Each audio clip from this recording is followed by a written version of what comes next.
नमस्कार दोस्तों, मैं मनीष तोमर अपने YouTube चैनल कक्षा ज्ञान के मंच पर आप सभी का स्वागत करता हूं, हार्दिक अभिनंदन करता हूं। जैसा कि अपने ने पिछले वीडियो में देखा था, संविधान सभा से महत्वपूर्ण चीज़ें और संविधान सभा की महत्वपूर्ण विशेषताओं के बारे में चर्चा करी थी। आज हम अपने नया टॉपिक स्टार्ट करने जा रहे हैं। देखिए उसको, नए टॉपिक का नाम है संविधान का स्रोत।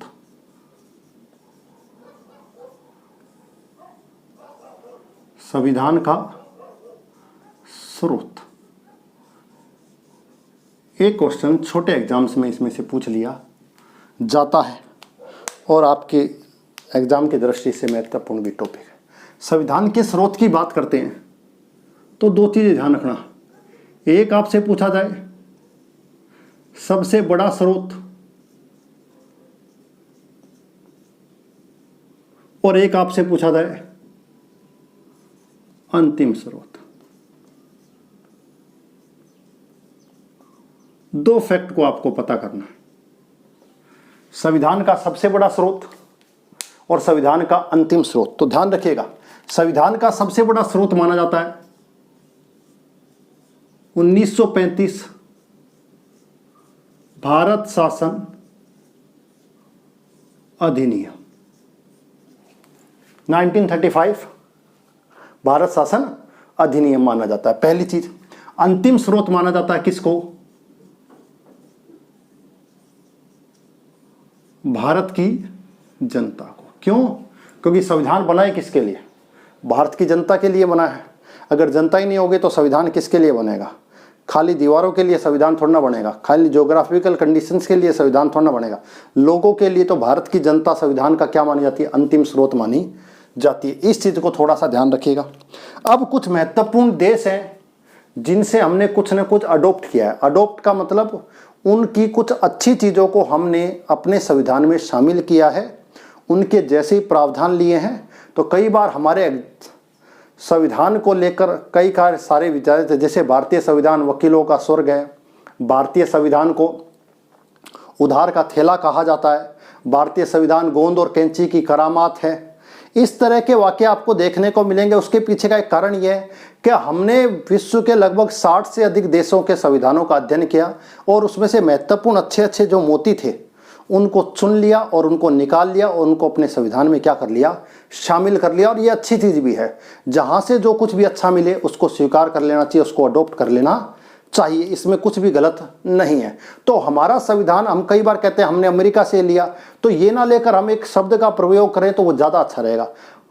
हमारे मूल अधिकार अमेरिका के संविधान से प्रभावित हैं। अगर इस प्रकार का शब्द बोलोगे तो ज्यादा अच्छा है, लेकिन हम कहते हैं भारतीय मूल अधिकार हमने अमेरिका से लिए हैं। तो ये थोड़ा सा, इसको थोड़ा सा ध्यान रखो। बोलचाल की भाषा में ठीक है, लेकिन फिर भी एक शब्द यूज करा करो कि हमारे मूल अधिकार अमेरिका के संविधान से प्रभावित हैं। ये कहोगे तो वो ज्यादा अच्छा है, हमारे संविधान की ज्यादा अच्छी व्याख्या मानी जा सकती है। ठीक है, तो ध्यान रखिएगा। सबसे पहले हम ये वही लेते हैं, किसकी बात करते हैं? सबसे पहले हम अमेरिका की बात करते हैं, यूएसए की। किसकी? United state of America. United state of America. तो सबसे पहली चीज ध्यान रखा करो, सबसे फर्स्ट, हम भारत के लोग, प्रस्तावना की पहली लाइन, हम भारत के लोग। अब ये जो लाइन थी ये सबसे पहले यूएसए कॉन्स्टिट्यूशन में थी, यूएसए से गई कहां पर? यूएनओ में, और यूएनओ से हमने इसको क्या कर लिया? स्वीकार कर लिया। और हमने कहा हम भारत के लोग, वहां पर क्या था? हम यूएनओ के लोग, और वहां पर क्या था? हम अमेरिका के लोग। तो डायरेक्ट तौर पर हमने यूएनओ से लिए, लेकिन यूएनओ ने भी कहां से स्वीकार करी है? अमेरिका से। क्यों? क्योंकि अमेरिका के संविधान को विश्व का पहला लिखित कॉन्स्टिट्यूशन माना जाता है। ये चीज थोड़ी सी ध्यान रखनी। हम भारत के लोग, पहली चीज ले ली।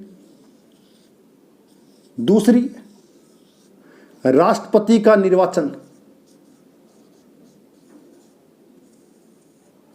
राष्ट्रपति का निर्वाचन यानी कि राष्ट्रपति कैसा हो?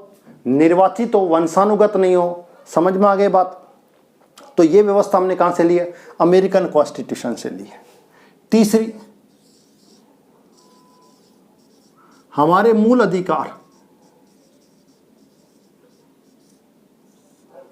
हमारे मूल अधिकार किससे प्रभावित है? अमेरिका से प्रभावित है, क्योंकि विश्व में सबसे पहले मूल अधिकारों के लिखित रूप में किसी ने अगर अपने संविधान में इंप्लीमेंट किया था तो वो किसने किया था? यूएसए ने। फोर्थ, स्वतंत्र न्यायपालिका,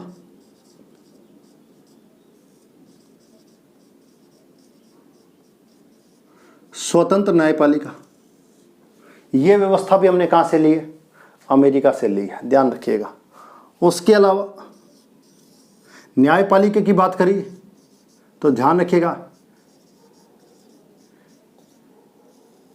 न्यायाधीशों पर या न्यायाधीशों को हटाने की प्रक्रिया,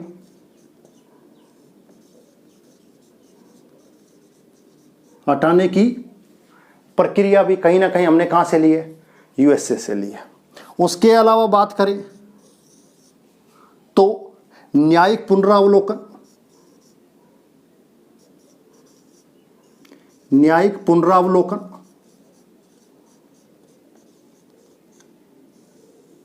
आर्टिकल 13 आपको पता होगा, न्यायिक पुनरावलोकन की बात करता है, जुडिशनल रिव्यू की बात करता है। कहीं ना कहीं हमको ये व्यवस्था यहीं पर देखने वाली। आर्टिकल 13 की बात होगी तो आर्टिकल 14 भी कर सकते हो।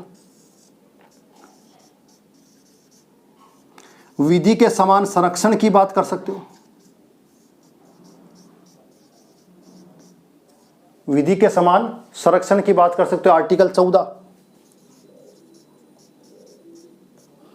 ये कुछ विशेषताएं आपको देखने को मिलती है। इसके अलावा भी आप बात कर सकते हो, वो क्या हो सकती है? उपराष्ट्रपति का पद, उपराष्ट्रपति का पद भी हम इसमें शामिल कर सकते हैं।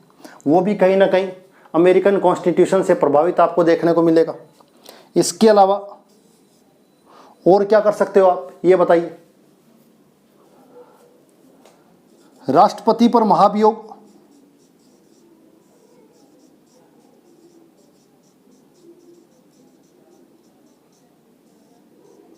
आर्टिकल 21 अर्धन्यायिक प्रक्रिया, ये भी कहीं ना कहीं अमेरिकन कॉन्स्टिट्यूशन से प्रभावित है।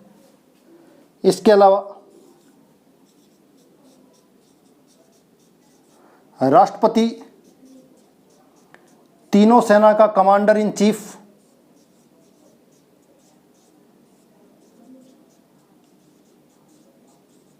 ये भी कहीं ना कहीं हमने अमेरिकन कॉन्स्टिट्यूशन से लिया। आर्टिकल की बात करें तो आर्टिकल 53 में इसकी व्याख्या दी गई है। तो ये कुछ महत्वपूर्ण चीजें थी जो कहीं ना कहीं एग्जाम्स में आपका पूछा जाता है। शक्ति पृथक्करण, ये भी आप कर सकते हो, शक्तियों का पृथक्करण, वेरी वेरी इंपॉर्टेंट। तो ये कुछ मालबरी बनाम मेडिसिन मामला आया था, उसके बाद शक्तियों के पृथक्करण की व्याख्या पूरी दुनिया में होने लगी। वही व्यवस्था यहाँ पर भी आपको देखने को मिलती। तो ये कुछ चीज़ें थी जो हमने यूएसए से लिए। किससे लिए? यूएसए से लिए, ध्यान रखिएगा। इसके अलावा यूएसए से लगता हुआ एक देश है, आजकल हमारे साथ उसके अच्छे संबंध नहीं चल रहे, कनाडा। कौन सा? कनाडा। समझ में आ गई बात? उसके साथ हमारे अच्छे संबंध नहीं चल रहे हैं, तो कनाडा के साथ क्या लिए?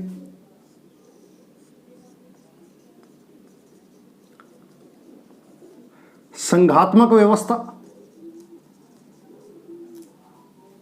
दूसरा, भारत राज्यों का संघ।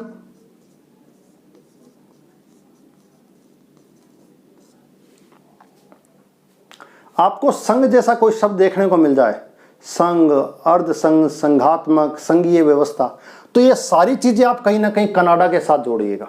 समझ में आ गई बात? संघ सूची, कौन सी सूची? संघ सूची की आप बात कर सकते हो, अवशिष्ट सूची की बात कर सकते हो,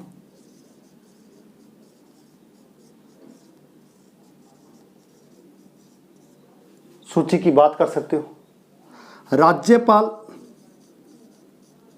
राज्यपाल का पद की बात कर सकते हो,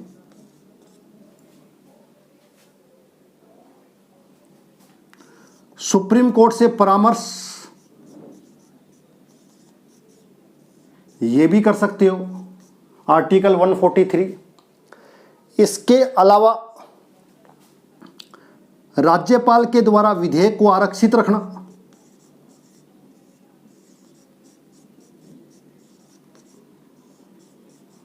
आरक्षित रखना, आर्टिकल 200। ये कुछ चीजें आपको देखने को मिलेंगी किसमें, कनाडा से। कहीं ना कहीं कनाडा से हमने महत्वपूर्ण चीजें ली हैं। इसके अलावा एक अन्य महत्वपूर्ण देश आता है ब्रिटेन।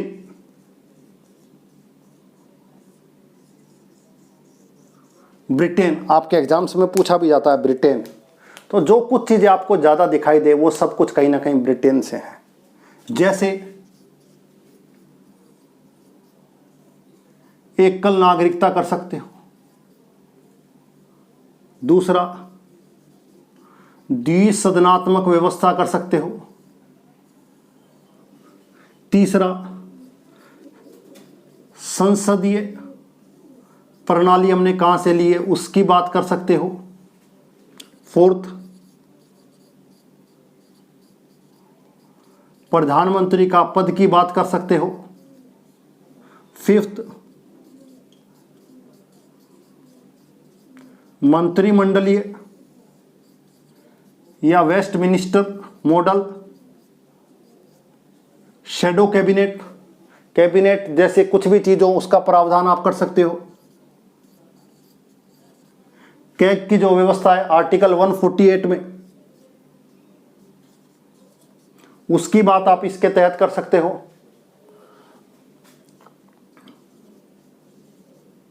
विधि का शासन कर सकते हो, विधि के निर्माण की प्रक्रिया कर सकते हो,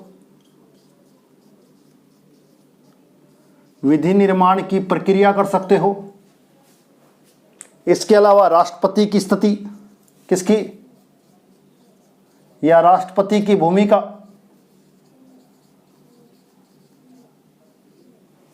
कहीं ना कहीं ये सारी व्यवस्थाएं आपको कहीं ना कहीं देखने को मिलेगी किसमें, ब्रिटेन से ली गई है। ज्यादातर व्यवस्था हमने ब्रिटेन से ली है। क्यों? क्योंकि हमारे ऊपर ब्रिटेन का कहीं ना कहीं प्रभाव दिखाई देता है। तो न्यायपालिका की बात करें और कुछ भी बात करें, कहीं ना कहीं आपको इसमें और भी चीजें देखने को मिलती हैं। तो ये कुछ महत्वपूर्ण चीजें हैं जो आपको ब्रिटेन से देखने को मिलेंगी। ठीक है, इसके अलावा और कौन से देश हैं उस पर भी थोड़ी थोड़ी सी चर्चा कर लेते हैं।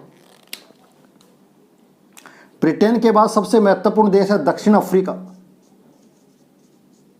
आपके एग्जाम्स में बार बार पूछा जाता है दक्षिण अफ्रीका। दक्षिण अफ्रीका, दक्षिण अफ्रीका से सबसे महत्वपूर्ण तो है संविधान संशोधन और दूसरा है राज्यसभा के सदस्यों का निर्वाचन।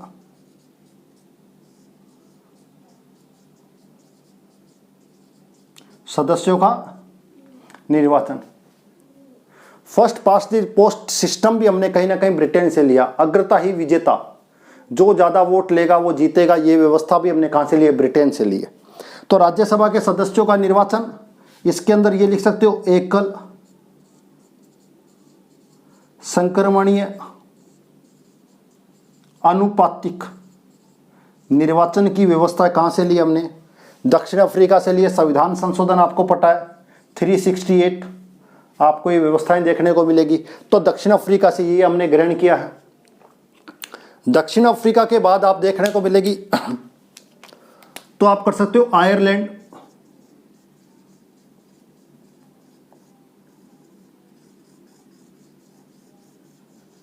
आयरलैंड से हमने सबसे महत्वपूर्ण चीज ली है नीति निर्देशक तत्व, DPSP, directive principle of state policy. एक लाइन में कहूं कि नीति निर्देशक तत्व क्या होते हैं तो ध्यान रखिएगा, एक लाइन का मतलब है नीति निर्देशक तत्वों का मतलब राज्य के कर्तव्य। किसके? जैसे नागरिकों के कर्तव्य हैं, उनसे जस्ट पहले संविधान में क्या है? राज्य के कर्तव्य है, तो उन्हें कहा जाता है नीति निर्देशक तत्व। उसके अलावा राष्ट्रपति का निर्वाचन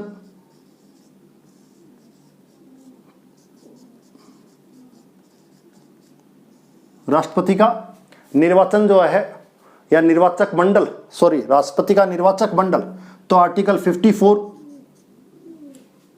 निर्वाचक मंडल की जानकारी आपको यही देखने को मिलेगी। उसके अलावा राष्ट्रपति द्वारा राज्यसभा में सदस्यों को मनोनीत करना,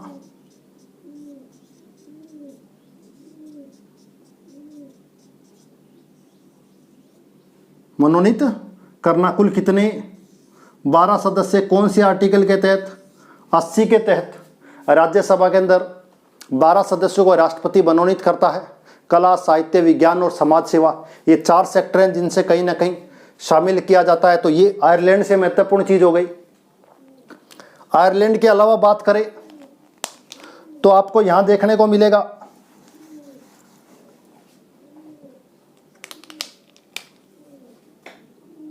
आयरलैंड के अलावा अपने बात कर सकते हैं ऑस्ट्रेलिया पर।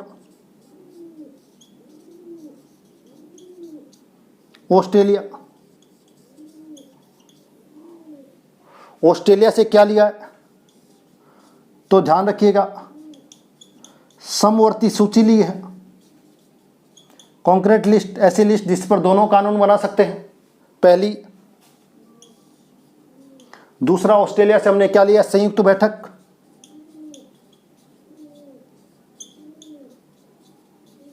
आर्टिकल 108 संविधान में इसकी जानकारी दी गई है, 3 बार बुलाई जा चुकी है, आपको पता है। एकमात्र व्यक्ति जो तीनों में शामिल है कौन थे, अटल बिहारी वाजपेयी। उसके अलावा व्यापार और वाणिज्य की स्वतंत्रता,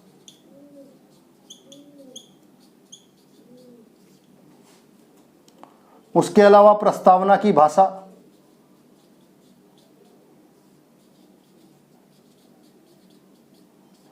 ये भी ऑस्ट्रेलिया से हमने ली है। इसके अलावा और क्या हो सकता है उस पर चर्चा करें तो यहां पर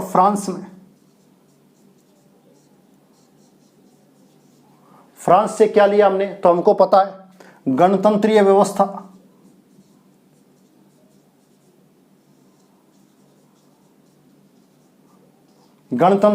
हमने ली है। उसके अलावा हमने क्या लिया है, समानता, स्वतंत्रता और बंधुत्व, ये भी हमने कहाँ लिया है, यहीं से लिया है। इसके अलावा भी बात करना चाहते हो तो तदर्थ न्यायाधीशों की नियुक्ति, काम का बोझ जब बढ़ जाता है तो तदर्थ न्यायाधीशों या फिर कोरम को पूरा करने के लिए न्यायाधीशों की नियुक्ति, तो उन्हें तदर्थ न्यायाधीश कहते हैं। आर्टिकल 127 में इसकी जानकारी दी गई है। ये कुछ चीजें आपको पता होनी चाहिए, एग्जाम्स में बार बार कहीं ना कहीं पूछा जाता है, इसको ध्यान रखिएगा, ठीक है। इसके अलावा और कौन सा देश है, इसके अलावा और बात कर सकते हैं अपने फ्रांस के अलावा जापान से हमने क्या लिया है, तो जापान से हमने लिया विधि द्वारा स्थापित प्रक्रिया, विधि द्वारा स्थापित प्रक्रिया। आर्टिकल 21, बिना किसी लॉ के किसी को सजा नहीं दी जाएगी, समझ में आ गया। यानी कि एक पूरी की पूरी एक प्रोसेस है, उस प्रोसेस को ध्यान में रखकर उस प्रोसेस को पूरा करके ही किसी को सजा दी जाएगी। यानी कि विधि की जो स्थापित प्रक्रिया है उसका अनुसरण किया जाएगा। ये कहीं ना कहीं आर्टिकल 21 की व्यवस्था आपको देखने को मिलती है। इसके अलावा और कौन कौन से देश हैं, तो एक देश है जर्मनी। कौन सा, जर्मनी आपके एग्जाम्स में पूछा जाता है।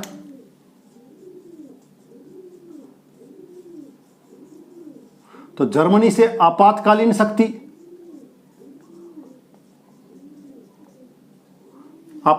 शक्ति, ध्यान रखिएगा।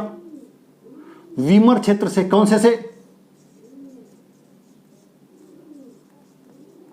वीमर क्षेत्र से लिए हमारे आपातकाल में मूल अधिकारों का निलंबन, मूल अधिकारों का निलंबन भी हमको आर्टिकल 358, 359 के तहत जो व्यवस्था की गई है वो भी जर्मनी से ली गई है। इसके अलावा क्या बचता है? इसके अलावा बचता है रूस। अगर रूस की बात करें तो रूस से एक तो मूल कर्तव्य, पहली चीज ध्यान रखिएगा, मूल कर्तव्य के अलावा हमारी प्रस्तावना में जो न्याय है, सामाजिक,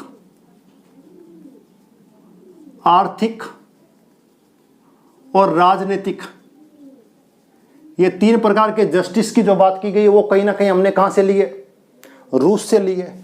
तो ये कुछ महत्वपूर्ण चीजें थी जो आपको पता होनी चाहिए। आपके एग्जाम्स में बार बार इनसे कुछ ना कुछ पूछा जाता है। अमेरिका से क्या लिए, जापान से क्या लिया है, कनाडा से, आयरलैंड से, ब्रिटेन से, जर्मनी से, फ्रांस से, अफ्रीका से, ऑस्ट्रेलिया से और साथ साथ में रूस से। तो मुख्य मुख्य 10 देश जिन पे हमने चर्चा करी है, इनसे कुछ ना कुछ हमने लिया है और एग्जाम्स में यहां से बार बार कुछ पूछा जाता है। इसके अलावा भी थोड़ा सा ध्यान रखिएगा, 1935 का जो अधिनियम हम पढ़ रहे हैं, शक्तियों का बंटवारा, यानी कि अनुसूची की बात, किसकी?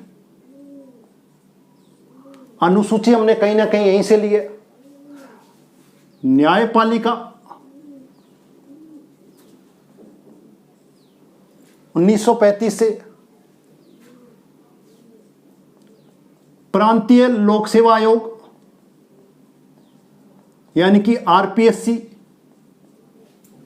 इसी प्रावधान के तहत ली गई है। राज्यपाल का कार्यालय,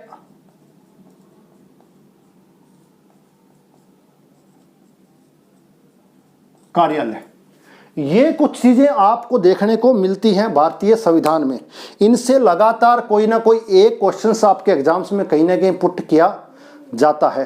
तो इस एक क्वेश्चन को देखिएगा, इस पूरे के पूरे टॉपिक को 2-3 बार पढ़िएगा। आपको इसके अलावा कोई भी और चीज पढ़ने की आवश्यकता नहीं है, आपका इससे काम चल जाएगा। तो एक बार इसका स्क्रीनशॉट ले लीजिए। ये कुछ महत्वपूर्ण चीजें थी। आपको कैसा लगा ये कंटेंट? अगर आपको ये क्लास अच्छी लगी है तो इसको लाइक, शेयर और सब्सक्राइब जरूर करें। आज के लिए बहुत बहुत धन्यवाद आप सभी को।